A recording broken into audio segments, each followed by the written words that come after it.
You are listening to the Wild Man Podcast.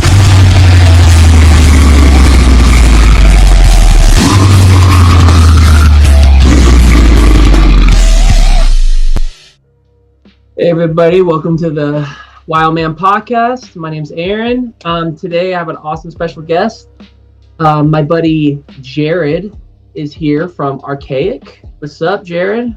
What's up, dude? Thanks for having me on. Of course, man. Good, man. I think we've been corresponding with each other for a while. We've met a few times, and I was listening to you guys like the other week, and I was like, man, it would be cool to talk to Jared, and if anybody else wants to hop on, that'd be fucking really awesome. So I'm glad you decided to hop on and shit. So yeah, man. So kind of tell me, like, how did this all start for you? Metal, like, how did this come into your life like everyone else? Like, where did this come? Yeah, metal. Well, it kind of starts from learning guitar as a youngster. And like, I think elementary school, I showed kind of an interest in guitar. So my parents got me a guitar and had me take some lessons. Then I like fell out of it because I wasn't really into like what I was learning. And also just when you're young, you're just like, you got all these different interests and stuff. So when I got into middle school, I got introduced to punk music from a cousin of mine, and he showed me like the Descendants and Pennywise and NoFX, and he would go to concerts all the time, and he'd come back and he'd be like, dude, you would not believe this, like the mosh pits, like we're pushing each other down, people are throwing bows, and like mosh check out pits are not a joke. No, like the circle pits, and he'd have like bruises. He's like, check out the bruises, man. And so that kind, I was like, whoa, that's kind of crazy. Like, what is this? I started listening to some bands that he showed me, those punk bands. And then I met a friend in middle school, Chance Strickland, who also played guitar, and we got together. Just kind of like with the same, we just realized we had an interest in music and in guitar, and we started hanging out, and that turned into us starting a band. When we eventually got into high school, we like reconnected. We both still played guitar. By then we were more into metal, like new metal, Deftones, Korn, Limp Bizkit, and then so we're like, can we find a drummer? Can we find like a bass player? Like, we both play guitar, so we just need like a drummer, a bass player, and a singer, and then we could start jamming.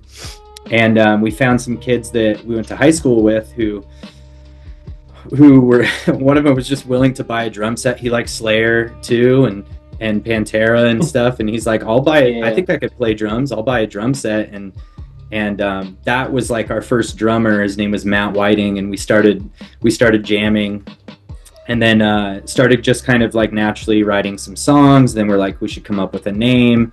What's our name gonna be? We were throwing around names, and we were like jamming at Chance's house, and we were trying to come up with a name, and Chance's mom was like overhearing us like throw things around, and she's like, well, what kind of bands do you like, or is there, give me some examples of bands. And we were like, oh, like Soilwork and Darkane is a really cool name. And we're like, and then she was like, what about Darkaic or Archaic or something? Like, she was the one who mentioned like Archaic, and we're like, oh, okay, well, what does it mean? And we kind of looked it up. Oh, it means like ancient, and there's like archaic languages, which are like dead languages, and there's kind of like this kind of meaning, like this lost sort of archaic kind of thing, this like ancient feel to it. So we like that, and then we're like, let's just spell it with K's, that way it's like symmetrical, and it's like 6 letters, so we can make a nice symmetrical logo, and it looked cooler with K's. And you can, like, if you read it, archaic, because the regular word archaic is CH, so it's, some people are like, is it archaic, if they've never seen it when you're reading it. So it's like, let's do K's, they're power letters, we'll do ARK, AIK. So then we kind of, I love it when bands do that. By the way, real quick, I don't mean to interrupt you, but I love when Yeah. bands do that when they switch up the lettering, but it still sounds like I love it when people power letter it. It's cool. I like it. Yeah, it just looked cooler when we like drew it out. And then so then we had a name, then we started writing some songs. We like recorded in a living room, and we didn't really like know what we're doing. We were not that good. We're just kind of ripping off Slayer and Vader. Vader was like one of our favorite bands. So we're trying to like do the tremolo picking kind of riffs and all of that, and like recorded some demos, and that was kind of the start. We did some shows in high school, recorded some demos, but once things got more serious, once we got out of high school and we got more into like the Unique Leader catalog and Deeds of Flesh and Decrepit Birth and Severed Savior and like that whole Spawn of Possession. We got introduced to that stuff eventually, and we're like, dang, that's like the craziest shit ever. Like, Yeah. how cool would it be to like write stuff like that? We couldn't really like, I couldn't play guitar that well. Like, I could play guitar, but they were simple things, and we were trying to find a vocalist, and we couldn't find a vocalist. Like, we had a couple, but they just didn't pan out. And then we like went and recorded a demo, and we're like, all right, let's try. I'll try vocals. Chance, you try vocals. Let's see what happens. And we recorded a demo. There was like an EP kind of thing, and I did vocals on it. And then we kind of were like, it didn't sound that bad. I'd been like practicing vocals in the jam room, just messing around. I would play drums, Chance would play guitar, we'd switch, we were just messing around. And I learned how to do vocals, and then it just panned out. I also tried doing drums, but like with drums too, Okay. I got pretty good at it, and like I got a full kit, and like that was the first thing I tried to do, because I really was reluctant to be the vocalist, because I'm like, I'm not really a vocalist personality. Like, I'm not, like, I don't see myself, I never saw myself as a vocalist.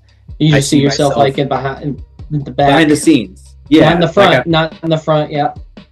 yeah, so I was like, drumming sounds cool. So you just sit back there. You don't have to say anything.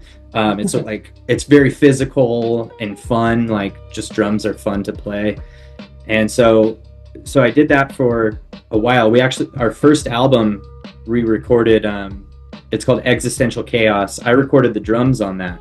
So that was in my drummer. That was in the era where I was like doing drums, but also doing vocals. And we were just kind of trying to get music recorded. And then I just realized, man, to be like a really sick death metal drummer, it's gonna just take me way longer. We should just find somebody who's like 10 years ahead of me, and I'll just do vocals. And then and so we eventually found a few different drummers, and then Keith Roylance, and then there's the whole like we're talking to. Eventually we created some demos that were more like what we sound like now, that were more tech death, Unique Leader kind of sound. And we were trying to get signed to Unique Leader. That was like our dream. Yeah. And then we eventually met Obi Flett from Inherit Disease at a music festival that we played, a LA Metal Fest. And he introduced us to Eric and gave him our demo. And he's like, it's all right, but the drums need to be tightened up. So then we found, and he wasn't lying. Like, it was before too. It was like a real drum performance. It was before there was a lot of like editing to the grid and stuff. Like, we weren't there yet. I could just imagine like you're feeling like, oh, it's the one thing that I it's something I did. Damn it, fuck. I know that feeling when you know what I mean. This was a different drummer though. This was okay. I thought it was still you. Okay, sorry, my bad. This was when I actually committed to doing vocals, and we were trying to find a technical death metal drummer, and we found this guy Ryan Smith, and we recorded with him. But yeah, that was the one thing that Eric was like, I would like to hear, the drums tightened up, but it was like, it wasn't a, this sucks. It was like, I like this. Like, I see the potential here. This could be good. Just tighten up the drumming. So we had Craig Peters, meeting Craig Peters who we met at a Guitar Center. Me and Chance were just at a Guitar Center. Oh, and that's right. We saw this guy with like really long hair, just shredding like crazy. And he was wearing a Suffocation hoodie. So we're like, hey, that's our guy. what do you do? Are you in a band? And at first he was like, yeah, no, I was in a band. I'm not doing a band thing anymore. Like, thanks for asking. But we kept in contact, and eventually we did reconnect, and he did end up being down to do something, and he took us to another level, because he was such an advanced guitar player back then. He's always been, but he was really in his, he'll probably agree, he was in his like prime, where he was playing a ton of guitar, and he was just like a super rusty coolie, like super fan, and just kind of really had that technique down. And so he took our songwriting to another level, and that's how we eventually got signed to Unique Leaders, because he also brought Keith Roylance into the band, and he had been in a band with Keith before this, and then we recorded the demo that eventually got us signed. That was kind of like it's such a it's literally over 20 years ago that the band was started, when I was in high school. So it's like there's been many like eras at this point. But that's kind of how it all started.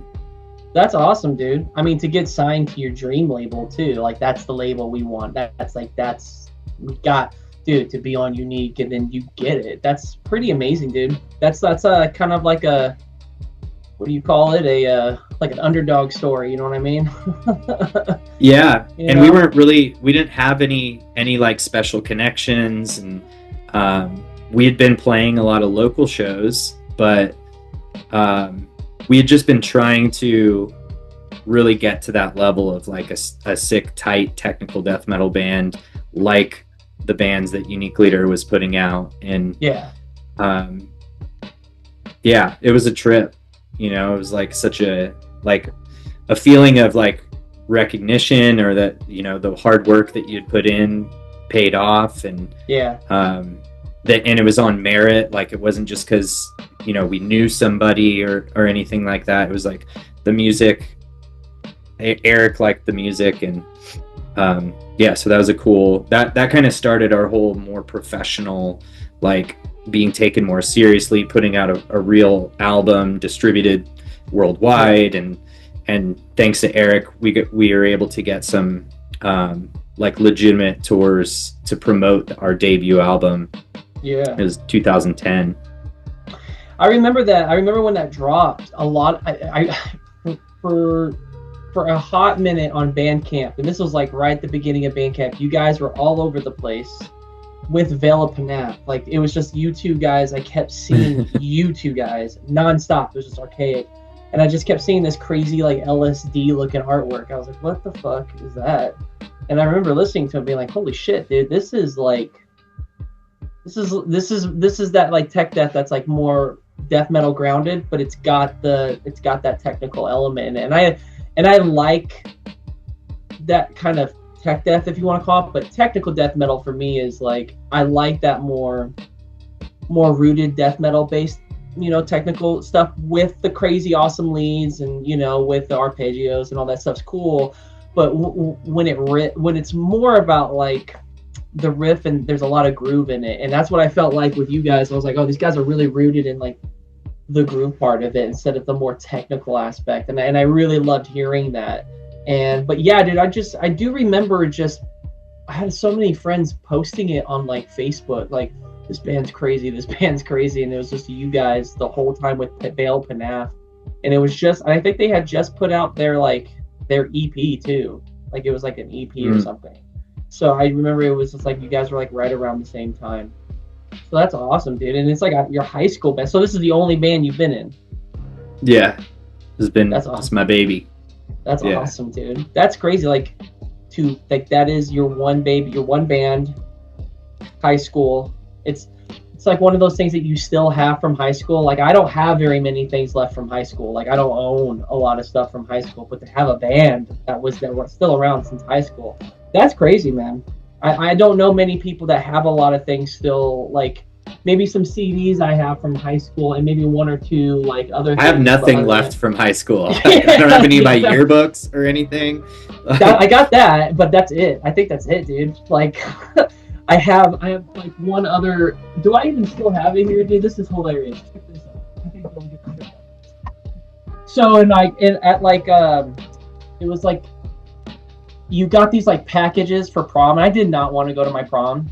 It was with but I ended up going anyways because my mom's like, you told her you would take her. You can't back out. I wanted to go to a show. I really wanted to go to a show. So, but they gave you these like bags, and one of them was like candle, like clear with like clear gel candle. You know what I mean? Yeah. And we were all like, bro, they're fucking shot glasses. Yeah. And so everybody just took the gel candle out, and we all had like a handle in the back of like JV and shit. I was like, hell yeah. Yeah, very high school mischievous thing to do. Yeah, dude, especially when it's a handle of Southern Comfort, whatever you can get your hands on. Yeah. Fuck them. So, dude, that's awesome. That's really crazy that you this band's been around since your high school years, man. That's crazy. That's something that there's so many bands that like were friends of mine that were around in high school. They're not even bands anymore. And then they almost went somewhere, but they just never quite hit it. But that is something special, dude. That's really awesome, dude. Yeah, and I could have because lineups, the high school lineup was not a serious lineup. It was just like me and Chance and a couple other guys who we convinced to like be in our band. Yeah. And then after that, like we got more serious and we got Craig and all that. But then, over the years, as people's lives change and, priorities shift with band members and all that, it's like, I've always just been like, okay, well, I really like death metal. I love the scene. I love the challenge of the music. I love playing shows. I'm used to being a front man now. I've kind of gotten comfortable with it and figured that out, and that's really fun for me now. And it's like I could just start a new band or whatever. Of course. But I was already doing the thing that I liked. I was already doing this kind of genre that I liked, and like the band had momentum after we got signed to Unique Leader and we started to tour. So I wanted to keep that momentum instead of like starting over just because a couple members changed or something like that. I was like, let's just keep it going. I like what we write about. I kind of like the things that we got. I wouldn't really do something different.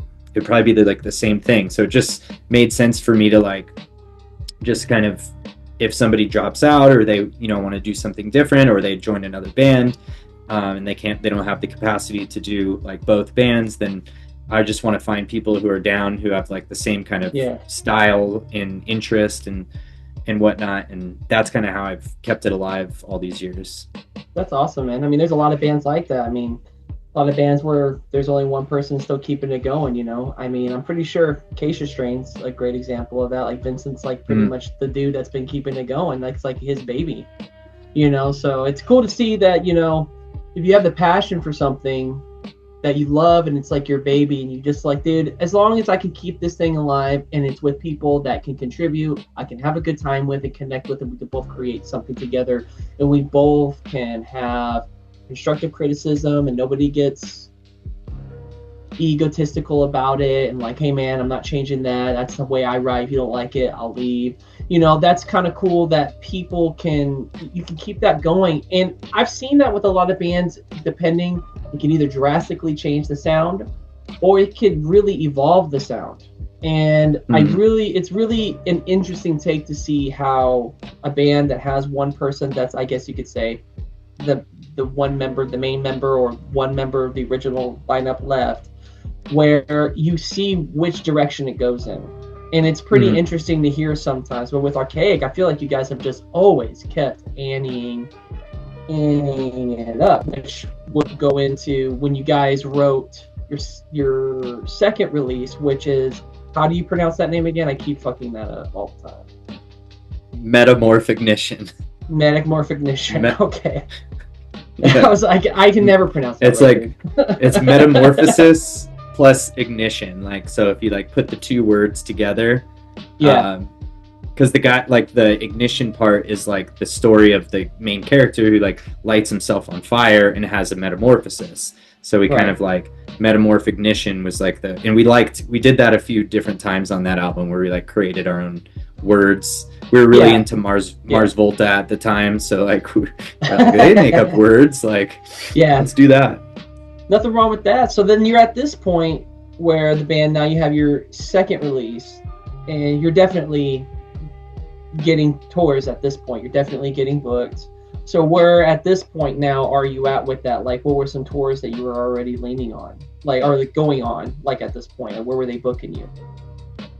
Yeah, so the first tour we ever did was 2010, and it was on the release of Reflections Within Dissonance, which was our debut album. And we did that tour. It was okay. It was just fun to be on a tour and play different areas. It wasn't like a super great tour. It was with Brain Drill and Flesh Consumed in a band called Halo of Gunfire. And like that was our first touring experience, and that was just on that first one. But Metamorph Ignition is where we really kind of feel like we kind of figured out what we want to do long term. We want to do concept albums. We want to keep it groovy. We want to do riffy stuff, but keep it technical but tasteful. Solos, like kind of that core sound. I feel like is that album. And when that album was finished, before it came out, Eric got it in the hands of Trevor from the Black Dahlia Murder, and Trevor was like, "This is sick. I really like this." And Eric was trying to get us on tour, and because we didn't have a booking agent, it was just the label, and and Black Dahlia Murder was doing their Deflorate tour or Deflorate album cycle, and we got to open that one of their Deflorate tour with Goat Whore and the Black Dahlia Murder and us. There's a 3-band bill.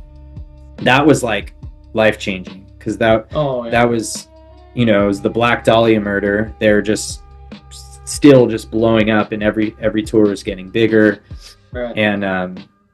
And that was, and the Metamorph Ignition album was the album that we were promoting on that tour.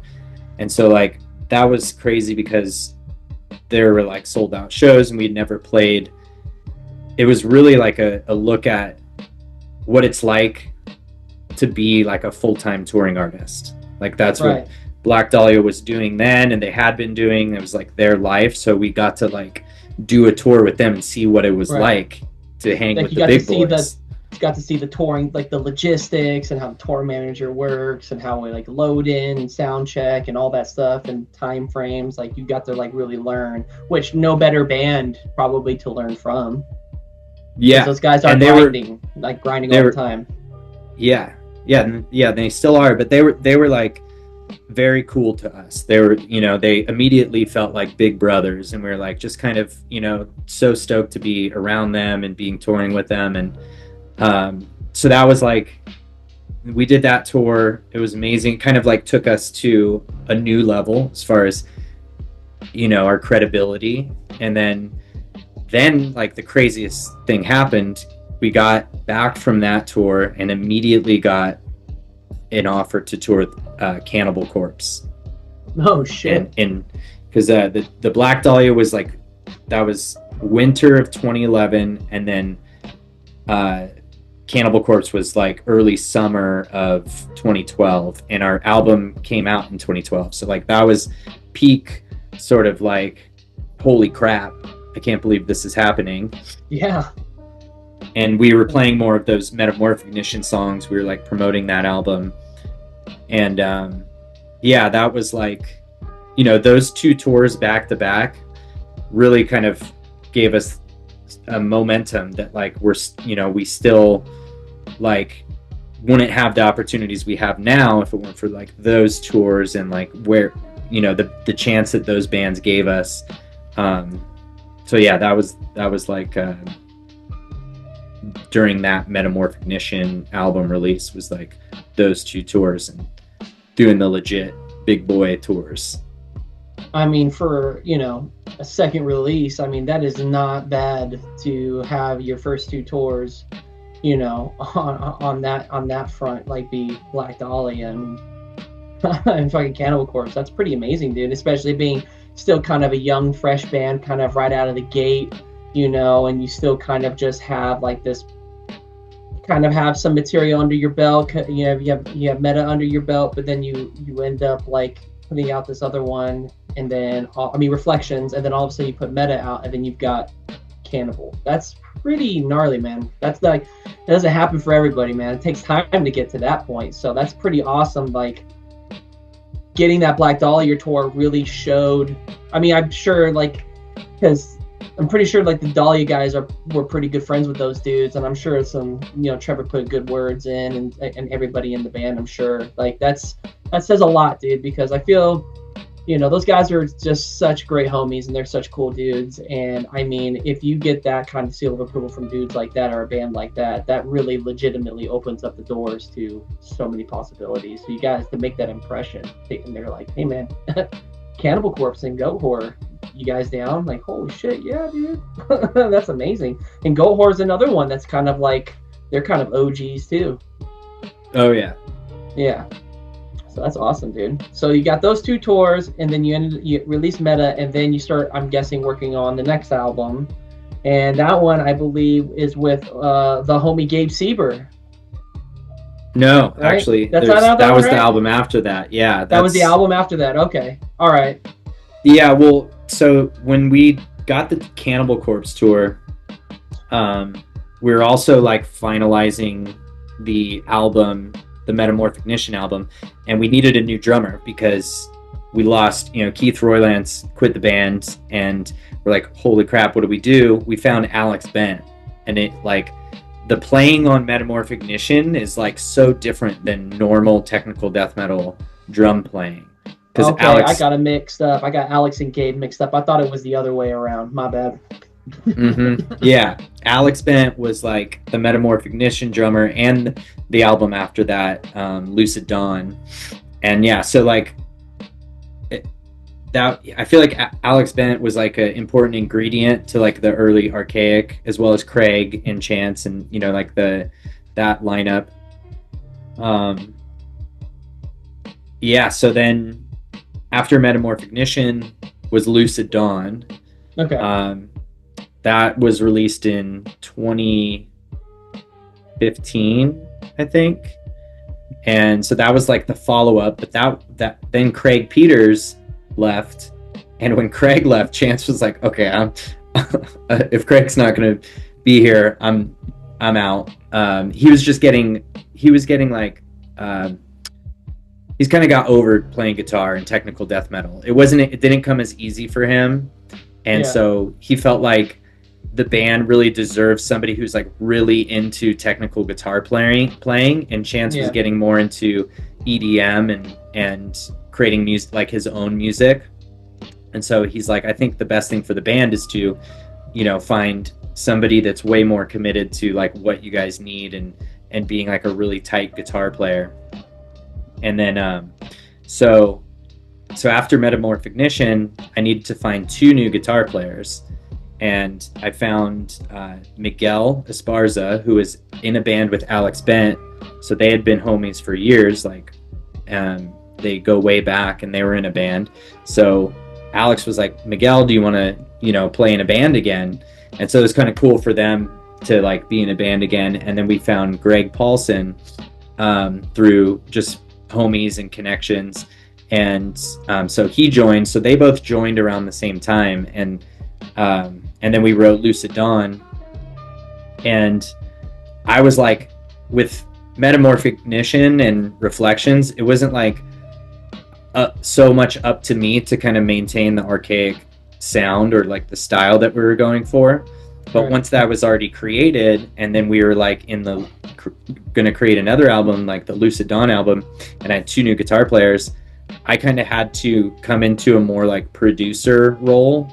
Like, okay, I need to make sure that like it doesn't just turn into a metalcore band, or it doesn't turn into, you know, a necrophagist. Just make sure everything's staying on the path, like we're at least staying on the sound, you know. Yeah, I get it. Yeah. So that's where I started kind of programming drums and starting to like put songs together more, working with the guitar players, and yeah, then we put that album out. Then the album after that was and Alex Bent played on Lucid Dawn, so he was like still in the band at the time, right? And then we did like a touring cycle for that, and I really like those. I love the Lucid Dawn songs live because they're really raw and groovy and like heavy. Yeah. They're not as like, look at me, time signatures, like let's just make a weird riff. They're more like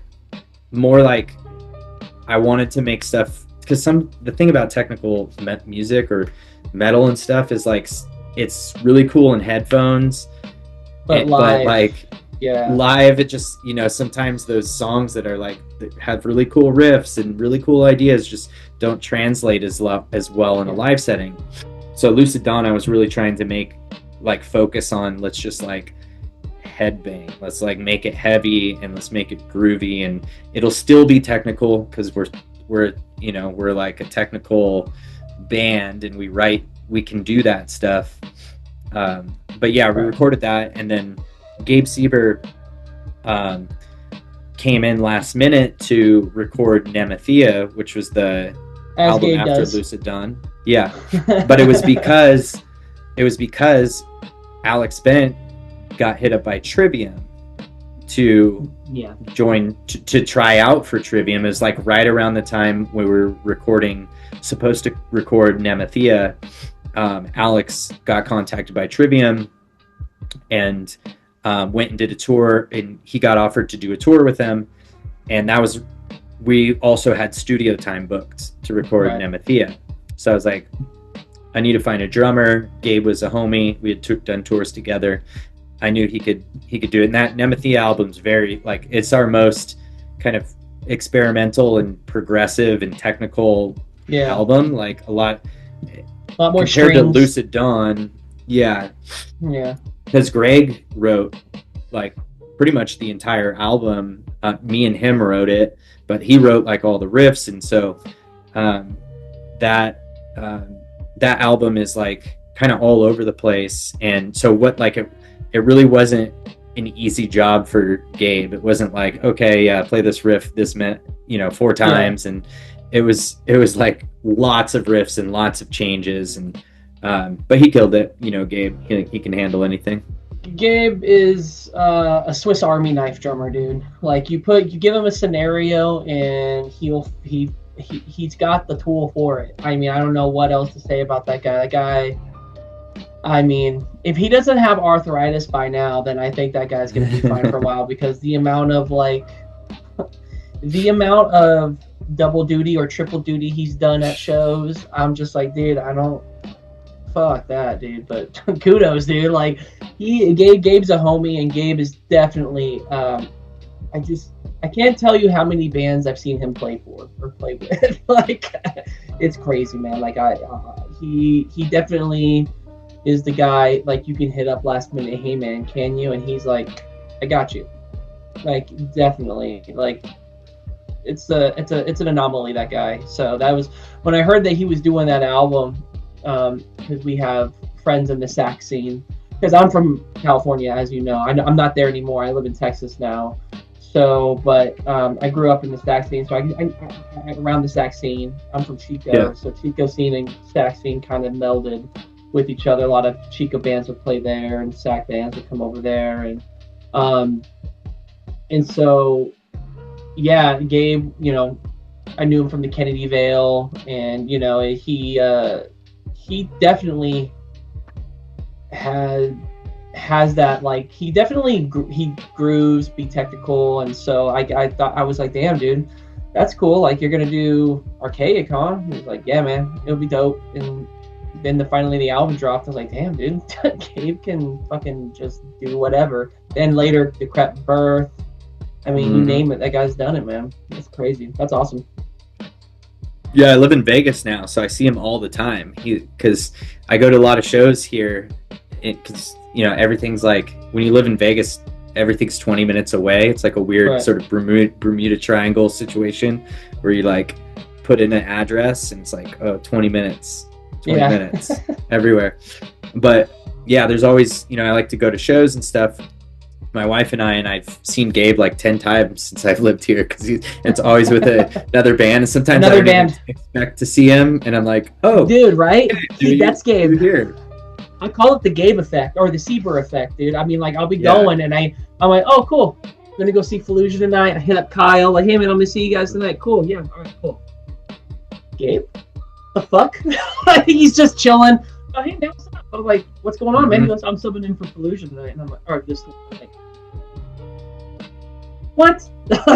Of course, last minute, so it's pretty rad that Gabe is just, he's there, and so I hit him up. I'd love for him to do an episode too, and man, I love that guy. Just all around good dude, and just phenomenal drummer, man.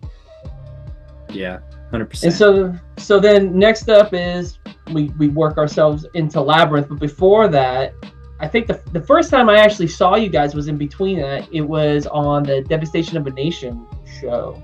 And that was with you guys, Venom Prism, Ingested, Aborted, and we have mutual people that we know from that band. And then who I think Aborted was the main headliner for that. Yeah. And then Disentombed was on that one. Yeah, Disentombed was on that one. What's his I'm totally brain Signs of the Swarm was on like the first They half. opened. That's right. And then Veil of Nath was on like another half of it. Right, they were the second day, I think. That was your guys were the first day of that, and that was in Oakland. It was at that brewery place, which was like a brewery with a stage in the back. It was an interesting setup, and what's his name from Orgin? He was like doing vocals for Ingested. He was subbing in on that. It sounded so Jason. gnarly. Jason, that's right. Thank you. I'm totally brain farting on his name.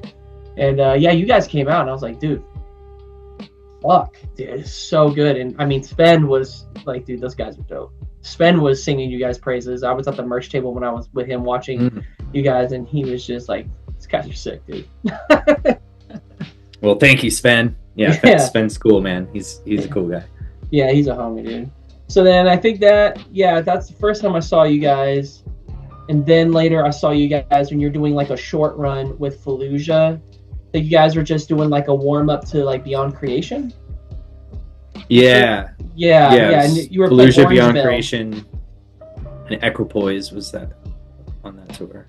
Yep, and that's where we like kind of like actually started like talking, getting to know each other a bit, and that was a cool show because it was just like you two. It was just Fallujah and you guys. I think you guys were just warming up, doing some warm-ups on your way to that Beyond Creation tour, and that was kind of cool. That was definitely a local sax show because it just was like, cool, man. I think it was your guys' like very first show, and you could tell everybody was like, all right, we're all warming up, we're getting ready for this one. And I love those shows. I love it when bands are like, hey man, it's the first show of the tour, like we're warming up for a tour. All right, let's start loosening. Everybody give us a break if we train wreck this song. Yeah, dude. I love that shit because that's when you see the guys will be like, you can tell everybody's making the. Did we come in? Like, was that the right count? Like, how were we supposed to count this song in? I love that shit. That shit cracks me up. I love it. I mean, it's real. I love it. But then we would segue into Labyrinth, which definitely for me, I think is my favorite release with you guys.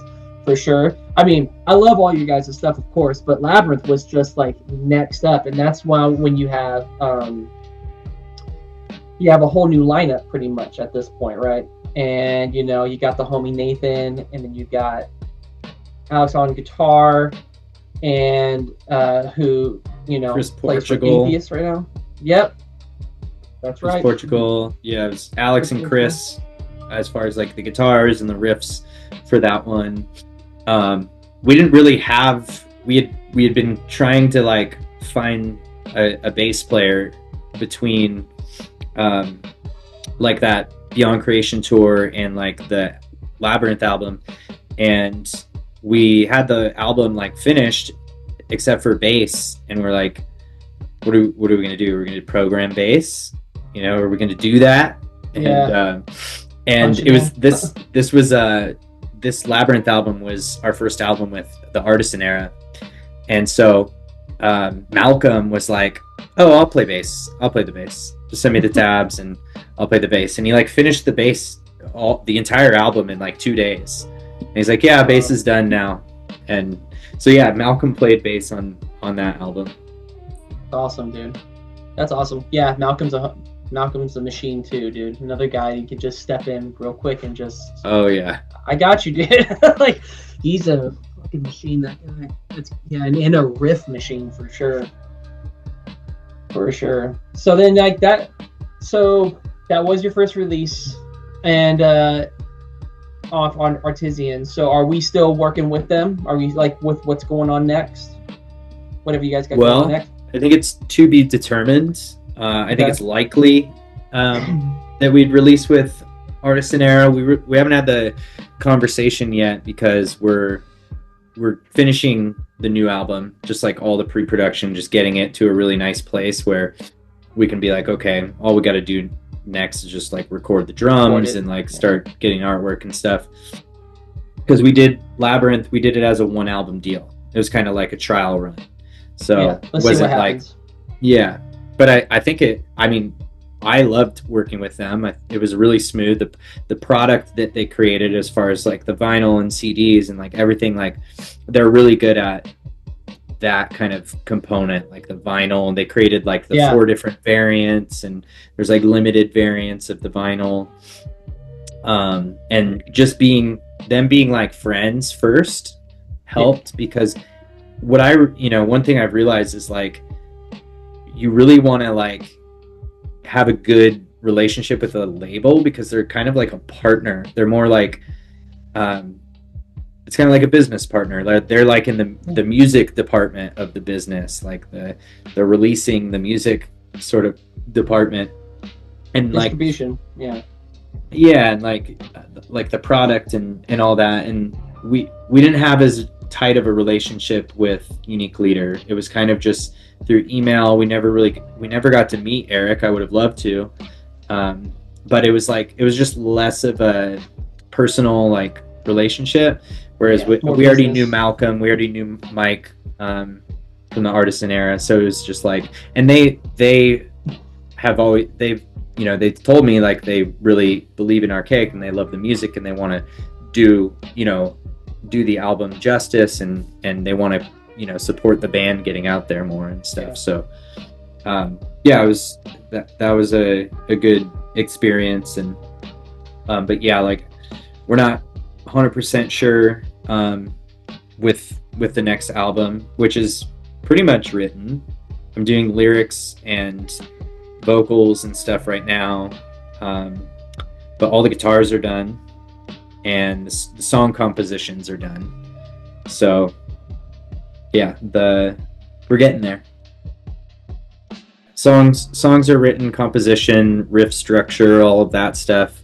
Now it's just like putting the final pieces together, recording the bass, drums, vocals, all of that. But I definitely like have been in the mode of like song structure, like kind of the producer mode. Like let's make sure that this is kind of like song wise what we want to do, and putting riffs together and kind of like being the person who kind of is in charge or responsible for like bringing the songs to completion, right? And that we feel good about like the song first and the music, and then I can switch gears over to lyrics and vocals. That's kind of where I'm at now. Got you. I'm the same way. Like I gotta have. It depends. Sometimes I can like have a song that's already done and written, and then some lyrics I already have, and I can see where this could fit. Just trim some fat off or whatever, and just switch some things around, or just get a song, have no idea, and they just start coming. So is that kind of like your process, kind of the same way? Like you kind of like want to wait for the music to be done, or you just kind of like already have something and start building more on top of it? I definitely like wait till the music is done.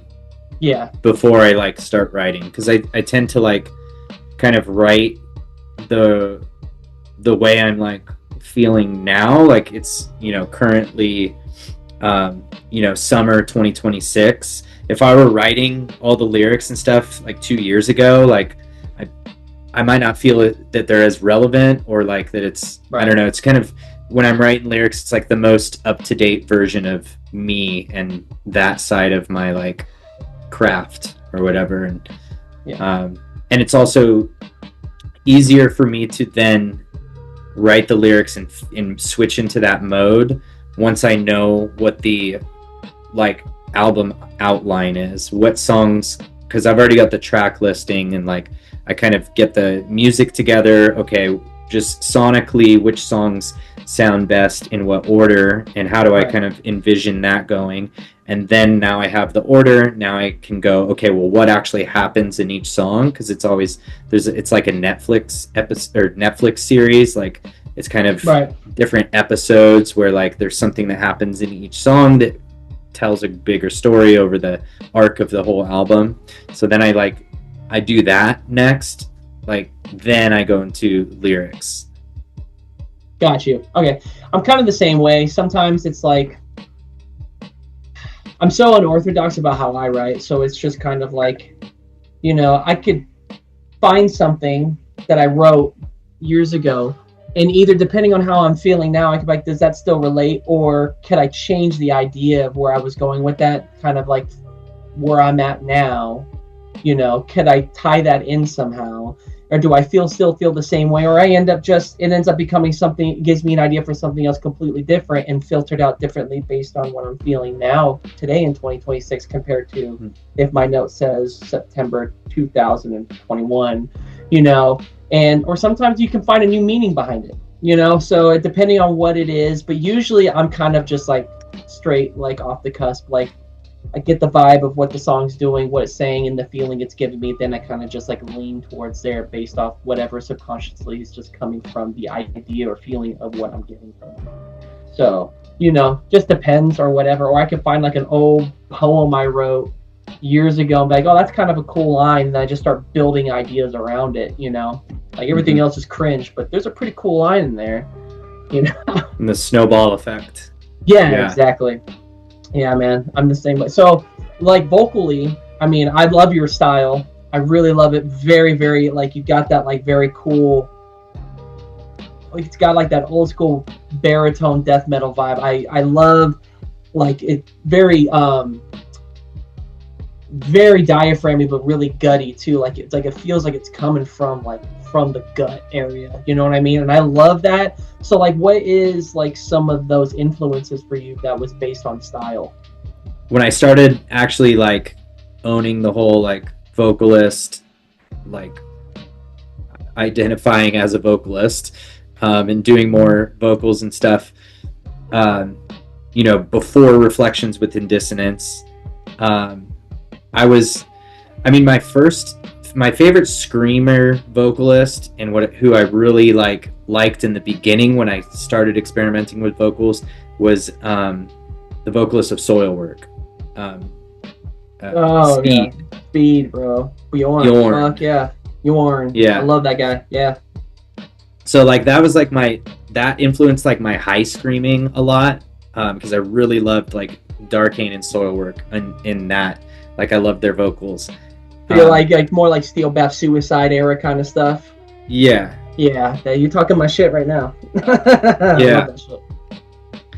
And then as we were writing more brutal riffs and Craig joined the band, we were kind of like listening to like Inveracity and Severed Savior and Suffocation, and I think my biggest influence came from like Frank Mullen, Suffocation, Severed Savior, and Decrepit Birth, and like those unique leader bands, Spawn of Possession. Like I really tried to I liked what they did. They weren't all like performance acrobatics, like look at how crazy I can make my voice sound like some kind of monster or something like that. It was more like a pronounced sort of, we're trying to say the lyrics just in a really kind of gurgly, nasty way, that kind of matches like the intensity and like the guttural like brutality of the songs. And so like that's kind of what I have always been influenced by, and that's kind of like what feels most natural to me,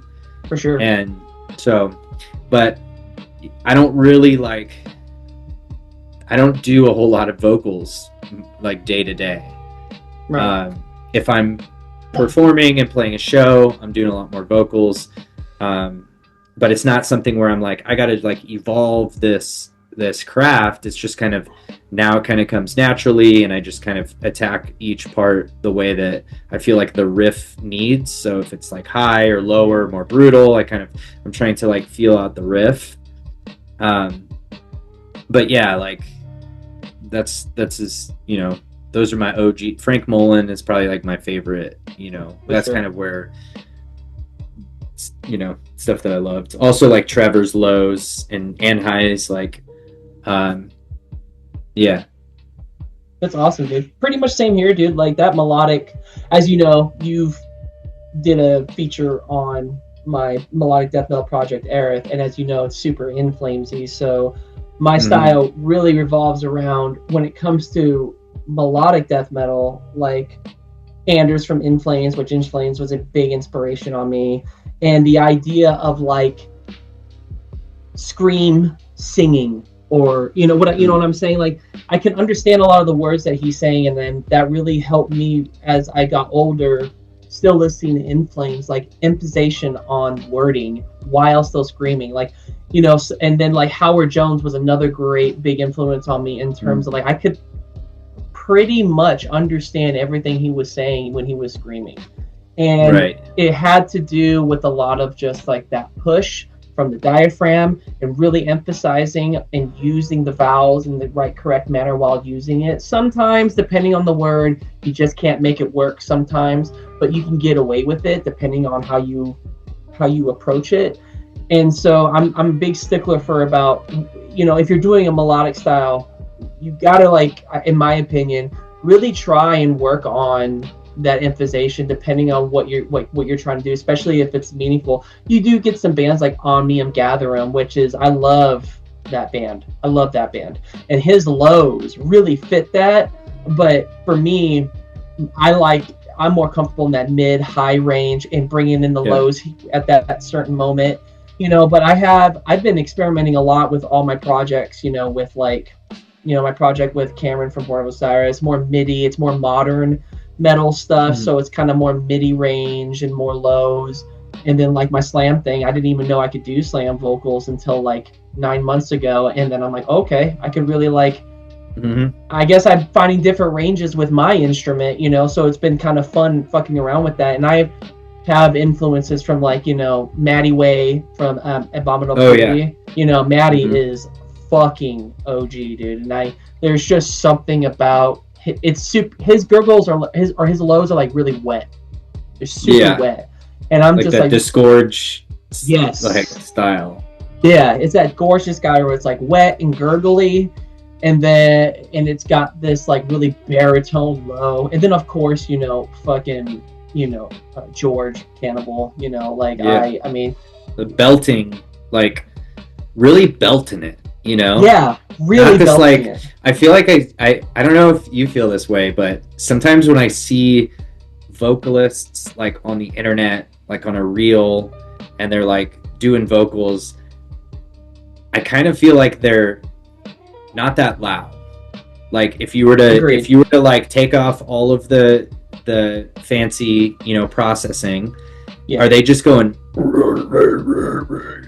and just kind of like a whisper thing?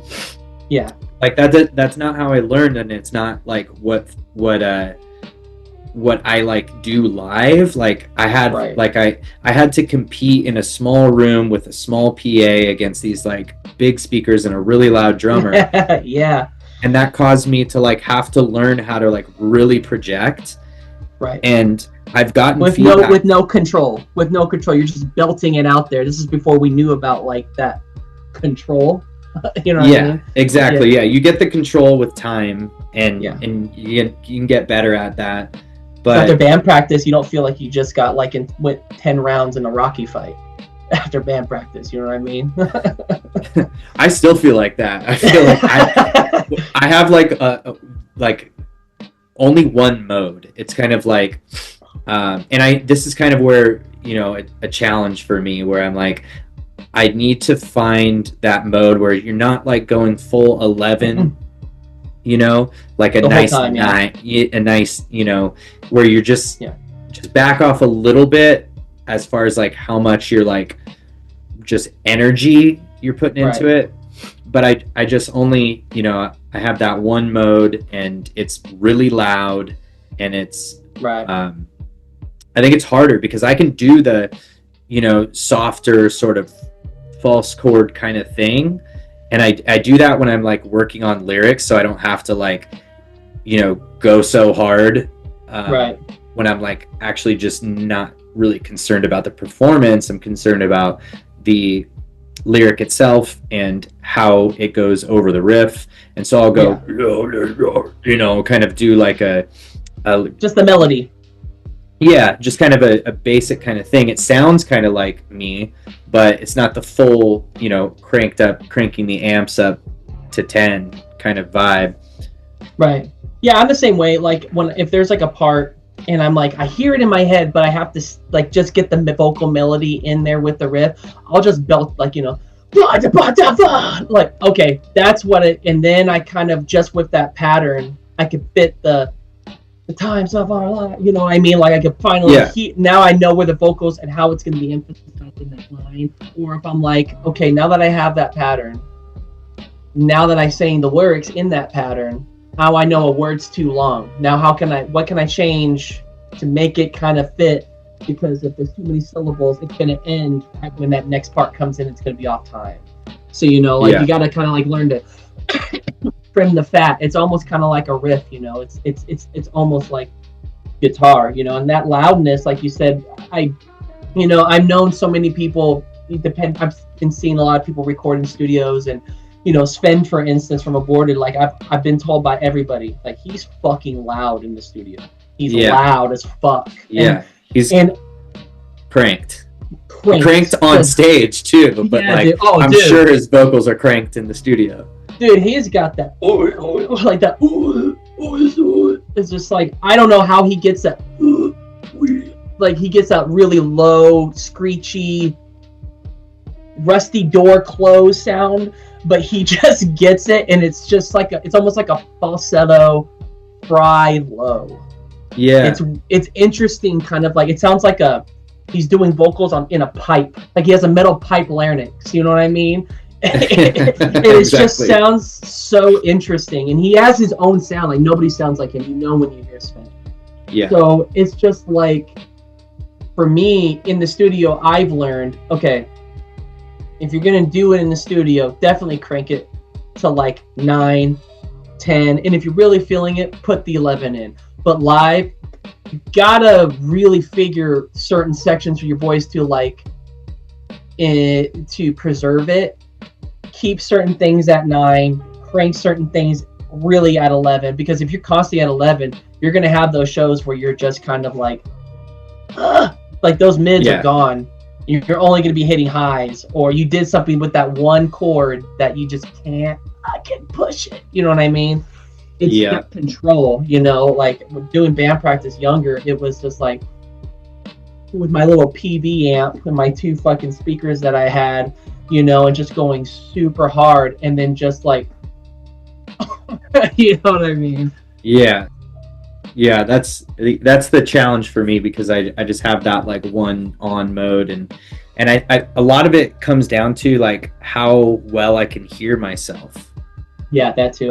Which if I have a good mix and I can like hear myself, there's like enough gain, and this is kind of what I'm doing right now, is like I've got a couple new plugins that I'm working with to where I can get like something where I feel really good about like how it's sounding while I'm recording, so that I don't need to go overboard, because then you get like into where you're saying, where you start to kind of blow out your vocals.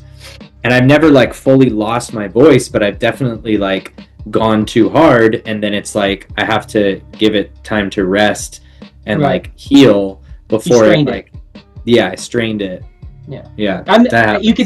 You could definitely tell. There was a friend of mine that taught me a trick where it's just like, he goes, just do pitches like and if you strain your vocals, you'll hear that you'll like, oh yeah, it's strained. You strained it, just cut it for a day. And at first I thought that was like, I don't know about that, but it's legit. It's like true. you could definitely tell when that vibrate that. Yeah, if you can't hit the high like kind of thing, you've definitely gone too hard. You've gone too hard. You've gone too far. Get some green tea and some Manuka honey and just chill for a day or two before you start hitting it. Like, definitely a sign of like, bro, you're about to fucking be done for a while. I'm definitely that way. And I have indigestion sometimes too. So, and I've been getting a lot better and like working on what I eat and figure out what irritates me. But man, having that too, I've been really having to like watch how my vocals really go because you have irritated vocal cords with that. So I've definitely been feeling like my vocals have gotten a lot healthier with like just by diet too, which is also like it all ties together, man. Especially like, you know, some people are like, you know, don't drink seltzers before you go on stage. So if you're like, fuck that, you're fine. Or don't drink booze. And some people are just chugging gallons of fucking handles, you know? Like I saw the dude in Protest the Hero one time take a handle on stage, chug it, and I was like, what the fuck? How the hell is that even possible, dude? So, you know, I guess it's genetics. Yeah, I know that hydration matters a lot. For sure. And like I remember having... I haven't tried a Mister. I have this stuff that I did like when I was using it on tour. I was actually busted. I found it again the other day. And it's called Voice 37. It's a vocal booster herbal supplement.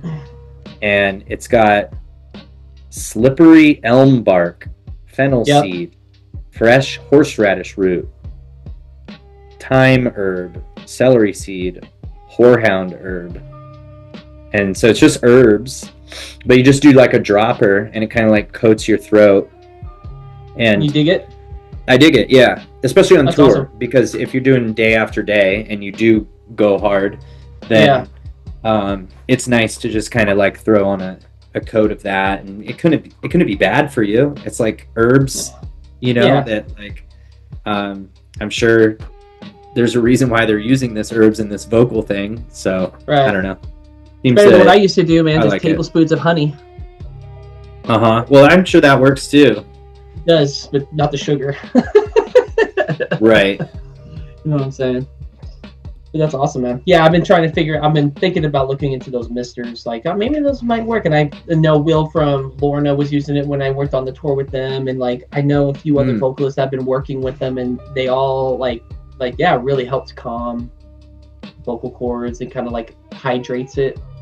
I should. If you find it, send me a link. I'm down to check it out. Yeah, I'll hit it up. It's called Vocal Mist. I was looking more at it the other day, and I was like, I think I'm gonna order one and just see.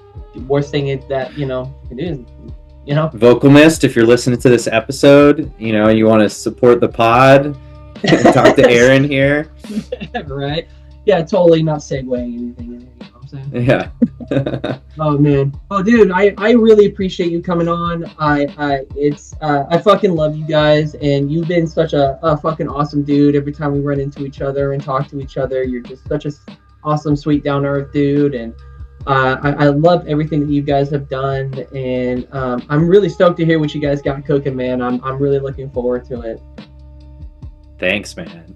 Yeah, no, same, feelings mutual. Always love running into you, and stoked that you're doing this. Like anytime, you want to chat, I definitely want to come back when we have the album out. Like, absolutely. We got to do another episode, maybe bring on a couple other members or something like that, and do kind of an album release promo episode.